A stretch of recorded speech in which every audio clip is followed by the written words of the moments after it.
मेरी क्लास में मैं हूँ गीतिका और हम कर रहे हैं आदिकालीन सिद्ध साहित्य। कल हमने सिद्ध कवि सरहप्पा के बारे में करा था और आज हम अगले सिद्ध कवियों के बारे में करेंगे। हम करने जा रहे हैं शबरपा के बारे में। कल हमने सरहप्पा जी के बारे में करा था, आज है शबरपा। देखिए इनका रचना काल लिखिए। शबरपा जी का रचना काल 780 ईस्वी माना जाता है इनका रचना काल। ठीक है, ये क्या, शबरपा किसके शिष्य थे? सरहप्पा के।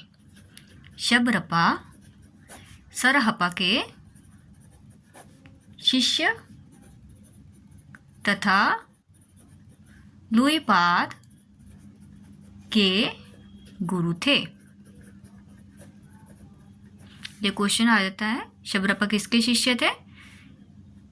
शबरपा सरहप्पा के शिष्य थे और लुइपाद के गुरु थे। आगे लिखिए शबरपा की प्रसिद्ध पुस्तक। प्रसिद्ध पुस्तक कौन सी है? चर्यापद। क्वेश्चन आ जाता है चर्यापद किसका प्रसिद्ध ग्रंथ है? शबरपा का। देखिए चर्यापद के बारे में थोड़ा सा जान लीजिए अब क्या है चर्यापद। चर्यापद एक प्रकार का गीत है जो सामान्यतः अनुष्ठानों के समय गाया जाता है। ठीक है, आपको पता ही है ये सिद्ध साहित्य जो था धार्मिक साहित्य था, तो ये क्या है, चर्यापद कब गाए जाते थे? अनुष्ठानों के समय में गाए जाने वाले गीत को क्या कहते थे? चर्यापद। चर्यापद संध्या भाषा के दृष्टिकूट में लिखी गई है। ठीक है, ये दृष्टिकूट में लिखी गई है। दृष्टिकूट मतलब इनके दोहरे अर्थ होते थे। दृष्टिकूट, ठीक है, चर्यापद किस में लिखे गए? संध्या भाषा के दृष्टिकूट में। इसका क्या मतलब? दृष्टिकूट मतलब दोहरे अर्थ होते थे इनके। सिद्ध साहित्य में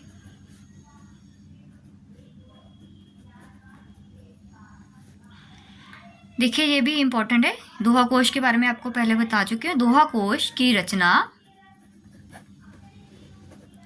परिनिष्ठित अपभ्रंश में हुई तथा चर्यापद की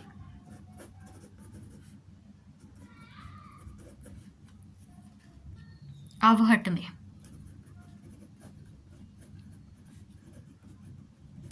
ठीक है, सिद्धों का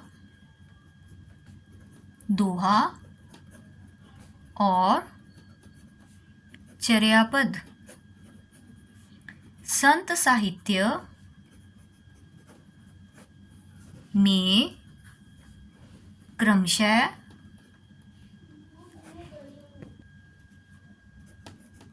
साखी और सब्दी में किंचित रूपांतरित हो गया। देखिए यहाँ क्या कहना चाह रहे हैं कि जो सिद्धों का दोहा है और चर्यापद है वो संत साहित्य में किसका रूप धारण कर लिया उन्होंने? साखी का और सब्दी का। दोहा बन गया साखी और चर्यापद ने किसका रूप ग्रहण कर लिया? सब्दी का। आगे अगले सिद्ध है हमारे लुइपा। लुइपा शबरपा के शिष्य थे।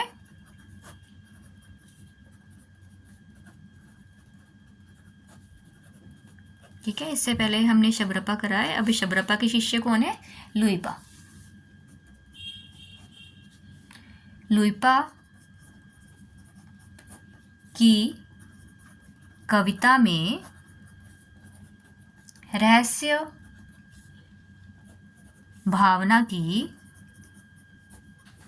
प्रधानता थी। ठीक है, किसकी प्रधानता थी? रहस्य भावना की। ये भी पूछ लिया जाता है कि रहस्यवादी सिद्ध कौन थे? लुई पा रहस्यवादी सिद्ध थे। ये भी आप साथ में मेंशन कर सकते हैं कि रहस्यवादी सिद्ध कौन थे? लुई पा थे। ये भी आ जाता है, ऑप्शन दे देते हैं कि इनमें से रहस्यवादी सिद्ध कौन थे। सिद्ध थे तो रहस्यवादी, बट इनमें क्या है? प्रधानता है रहस्य की। ठीक है, इसलिए इनको रहस्यवादी सिद्ध कहा गया है। 84 सिद्धों में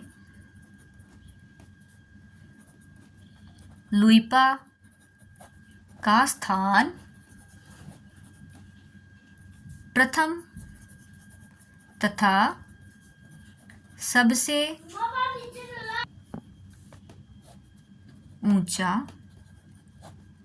माना जाता है। देखिए, लुई पा का स्थान क्या है? प्रथम। और सबसे ऊंचा स्थान किसका है सिद्धों में? लुई पा का। ये भी क्वेश्चन बन जाता है कि सिद्धों में सबसे ऊंचा स्थान किसका है और सिद्धों में प्रथम स्थान किसका है। तो इसमें हम आंसर देंगे लुई पा। और सिद्धों में सबसे पुराने आ जाएगा अगर सिद्ध कौन है तो वो है सरहपा।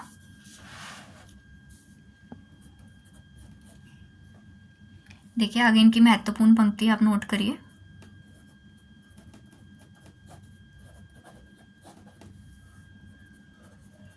का तरुवर कामा तरुवर पंचविडाल। ये कई बार पंक्ति पूछ लेते हैं कि ये पंक्ति किसकी है? ये पंक्ति है लुई पा की। का तरुवर पंचविडाल मतलब काया रूपी तरुवर पर, तरुवर वृक्ष पर। पंच विडाल का अर्थ है कि जो 5 विकार होते हैं। ठीक है, काया रूपी कावा तरुवर पंच विडाल। ये पंक्ति किसकी है? लुई पा की है। अगले सिद्ध देखिए हमारे कौन से? डोम्बिपा। ये महत्वपूर्ण नाम हम कर रहे हैं सिर्फ, और उनके बारे में जो जो विशेष तथ्य हैं। देखिए, डोम्बिपा के ग्रंथ लिखिए। कौन से ग्रंथ है महत्वपूर्ण? एक है डोम्बी गीतिका,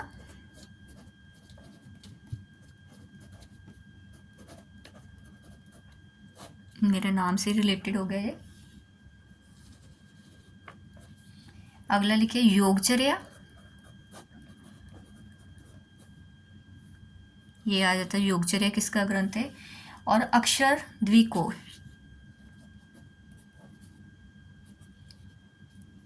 अक्षर द्विकोपदेश,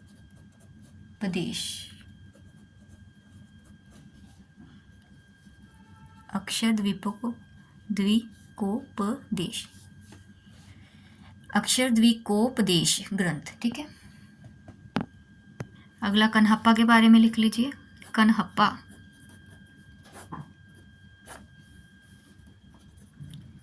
कन्हप्पा सिद्धों में सर्वश्रेष्ठ विद्वान तथा सबसे बड़े कवि थे। ठीक है, अब पूछ लेते हैं सिद्धों में सबसे बड़े कवि या सर्वश्रेष्ठ विद्वान कौन थे?